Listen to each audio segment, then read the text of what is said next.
For decades, Cracker Barrel has been home away from home for millions of diners, but now they're in trouble, and they're about to change the whole design of the restaurant, like it or not. Since the pandemic, consumers are tightening their food budgets to survive, while restaurants are raising their prices to keep up with the alleged spike in inflation. All in all, it's not a pretty picture, and even long-standing restaurants like Cracker Barrel are not immune to the state of the economy. The cost of food has had one of the largest increases from inflation.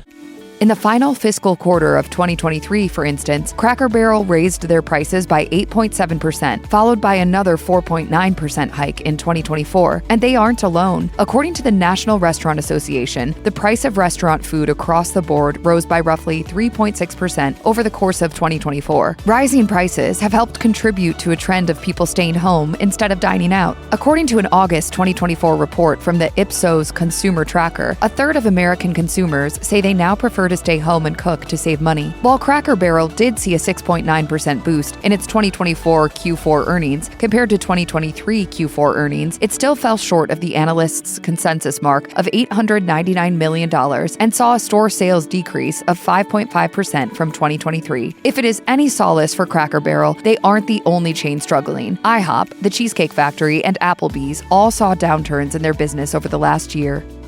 Cracker Barrel has been in business since 1969, but reputation alone doesn't seem to be quite enough to propel business forward these days. In 2023, newly appointed CEO Julie Masino identified cuts to Cracker Barrel's advertising budget as one of the reasons why the business had been struggling. Failure to freshen up an outdated brand image has been detrimental to more than a few American heritage chains. Case in point, Friendly's, a 1930s founded restaurant that operates in the same casual family sector as Cracker Barrel. Within months of assuming her position as CEO, Masino brought in a new chief marketing officer, and during Cracker Barrel's fiscal 2024 fourth quarter conference call, Masino appeared optimistic about how these marketing strategy changes would unfold, reporting, "We've partnered with a top-tier agency and have conducted extensive qualitative and quantitative research that is informing our upcoming brand refinements." During the call, Masino also noted that new CMO Sarah Moore is a digital marketing expert, and in today's world, Cracker Barrel cannot afford to neglect its digital brand image. Some sources estimate that 90% of consumers research a restaurant online before dining there, and 72% of those get their hot takes from social media.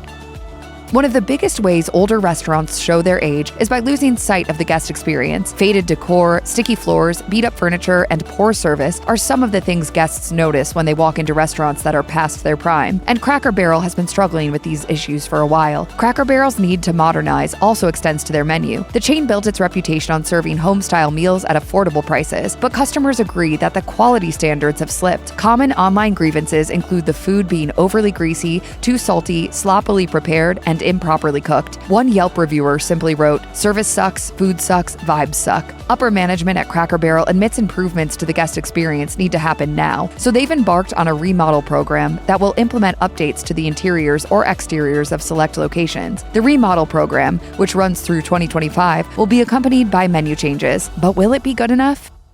Restaurants that get labeled as old people places have a hard time shaking that reputation. In 2023, the Wall Street Journal revealed that 43% of Cracker Barrel customers are over the age of 55, while only 23% are under the age of 34. In 2024, CEO Julie Masino admitted to the New York Post, "We're just not as relevant as we once were." Of course, leaning too far into current fads could alienate longtime patrons and topple any remaining sense of brand identity. We're looking at you, Nutter Butter. Are you okay? Anybody visit Tim?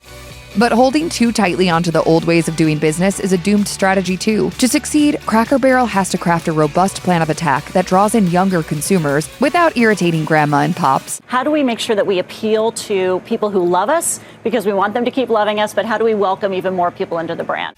One way Cracker Barrel has tried to appeal to both groups is by selling alcohol. Beer, wine, and malt beverages have been a smart move. Weekend brunch has long been one of the restaurant's attractions. Adding reasonably priced mimosas to the occasion is a good way to get a fresh audience's attention.